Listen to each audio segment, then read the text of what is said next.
Hello, my name is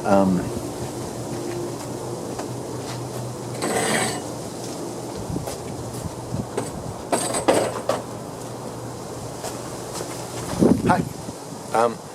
My name is Jonathan. These are doodly whoppers. These are some flow toys that I made with fabric, and I don't know if we'll be able to capture it really well with all the wind and all those things, but I think we can try our best and just see what we're able to do. So very quickly, so we have some rope, we have some key rings, we've got a 2-inch wooden ring, we've got some more lobster clasps. These are like glow-in-the-dark beads. So this one is a little bit different. So this guy, or this doodly whopper, it's almost like it's backwards. So like if you can see kind of how the light is here, and they're not pulling this way. There's a piece here that we're not ready to chain off this yet. We're not ready to do that. Almost. So we got another one on this side, similar kind of pattern. And then at the very end, we've got this friend here. And once again, you're able to quickly take out these chips.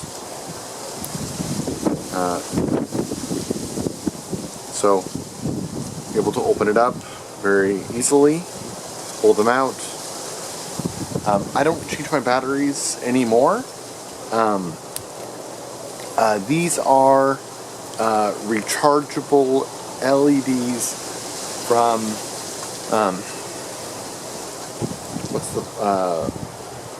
a place? Well, I can send a link in the place. So these are rechargeable, so I don't have to like replace the batteries. I just plug them in with a micro USB cable, and then they're eventually charged, and I can use them again. So these are doodly whoppers. Today is October 15th, 2021. Some right here. So if I were to see you or someone also at a show, I would probably say, hey or hello, my name is Jonathan, also goes by like Helix or Tang. Would you like a live show? I think it's important to ask because you don't know the kind of the vibe or the feeling that someone has, and you don't want to overwhelm them or invade their space without kind of like talking to them and establishing what's going on. I personally don't have any issues with people having like cameras recording. I think it's kind of distracting a little bit as far as I have more range if you don't have a camera in front of you. But permission's also cool. So being able to be on the same page and say, hey, do you want this, yes or no, is much easier than doing something because you think that that's what they're feeling without actually talking to them. So anyways, these are doodly whoppers. I don't know if you can kind of see the pattern. I'm making these and testing them out for a friend, but if you let me just do a quick look at the inside of them. So there's this orange color, yeah, but on the inside, do you see what the inside is? You see? Anyways, so we have a doodly whopper. It's here. It's kind of like this thing. The light comes through. I want to match this one, so I want it on the end of the ring. So let's grab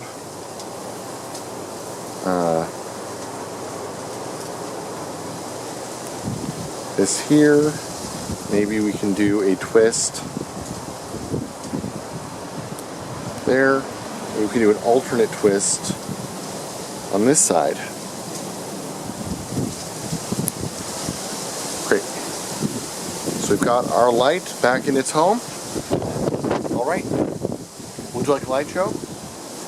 Great.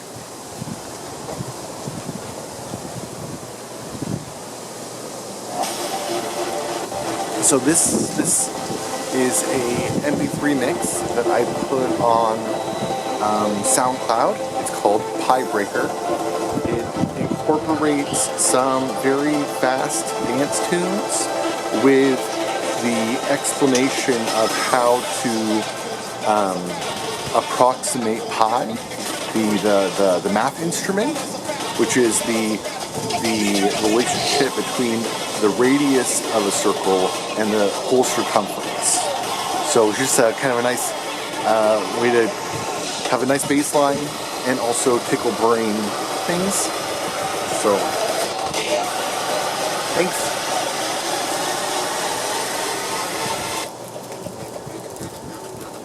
It's not loud enough.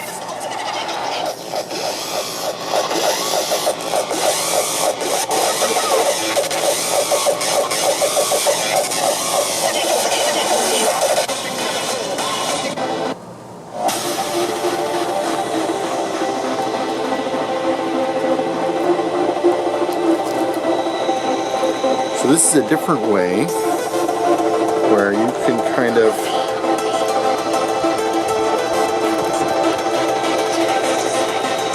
I don't know if you see that. I've got, but I mean it's a little bit it's more reactive, responds faster.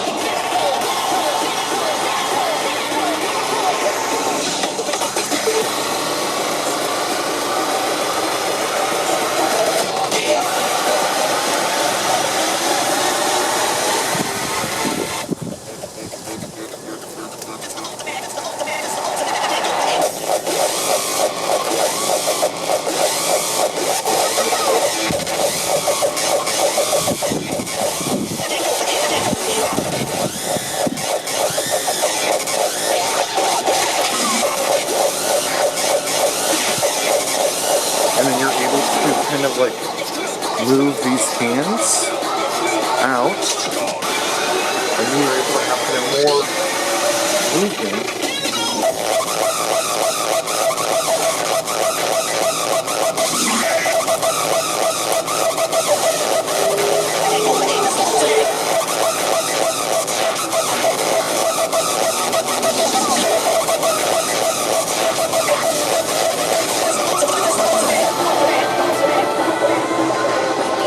I started working on kind of this project to get away from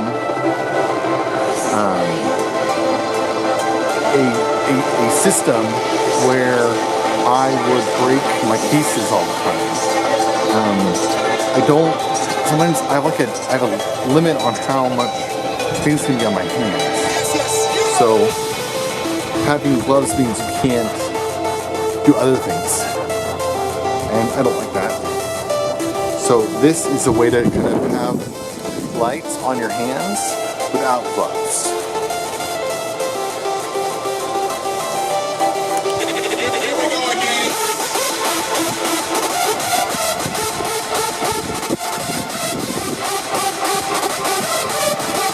And with these, when you want to change a color, you can just press into the light. We're trying to go to red, right?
gonna do anything.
About these is how the chips are still here.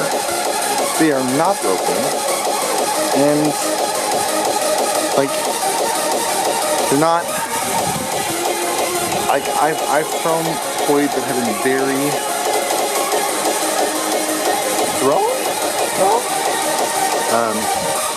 that are just like kind of hard and stiff, and these ones are absolutely. Also, it is fabric.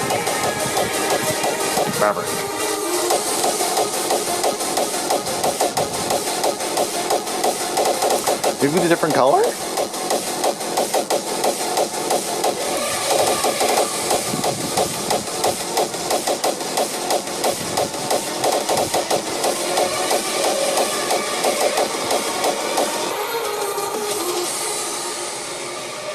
So we'll be rubbing like right here. Right here. about the ridiculous way we used to calculate pi. What's up, boy? For 2,000 years, the most successful method was painstakingly slow and tedious. But then Isaac Newton came along and changed the game. You could say he speed ran pi, and I'm going to show you how he did it. But first, pi with pizzas. Cut the crust off a pizza and lay it across identical pizzas. And you'll find that it goes across 3 and a bit pizzas. This is pi. The circumference of a circle is roughly 3.14 times its diameter. But pi is also related to a circle's area. Area is just pi r squared. But why is it pi r squared? Well, cut a pizza into really thin slices, and then form these slices into a rectangle. The area of this rectangle is just length times width. The length of the rectangle is half the circumference, because there's half the crust on one side and half on the other. So the length is pi r. And then the width is just the length of a piece of pizza, which is the radius of the original circle.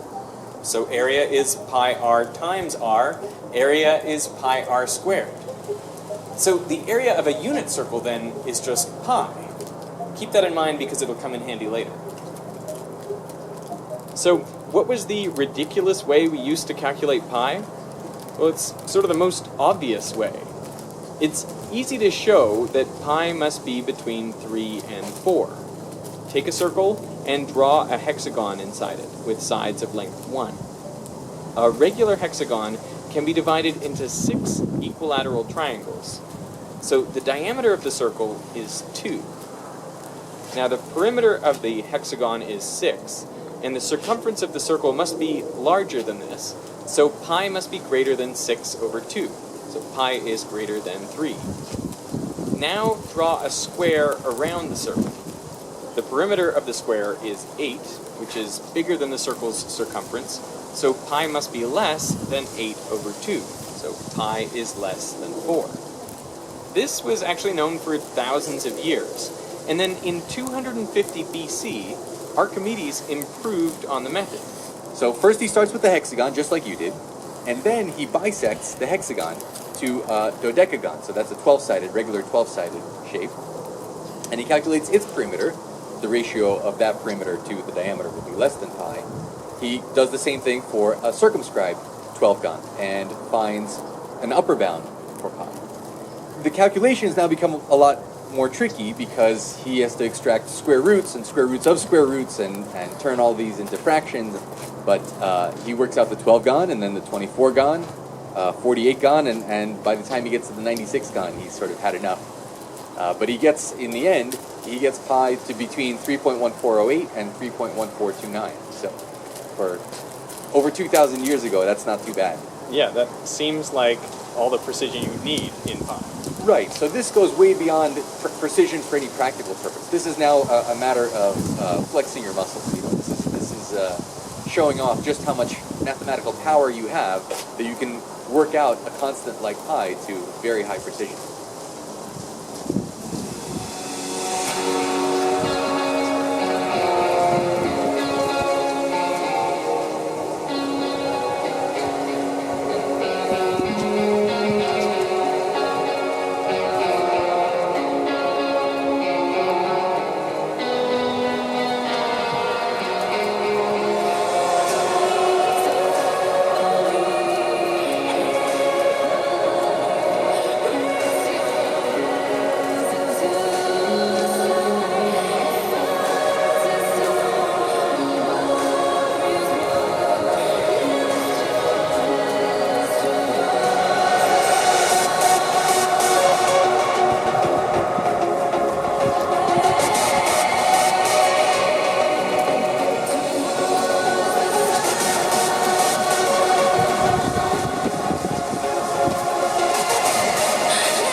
to make a change on this one. So right now I've got just one layer. I'd like to do a couple more. What's nice about electrical paint is that you can, at any time, you can untape it and it sticks to itself.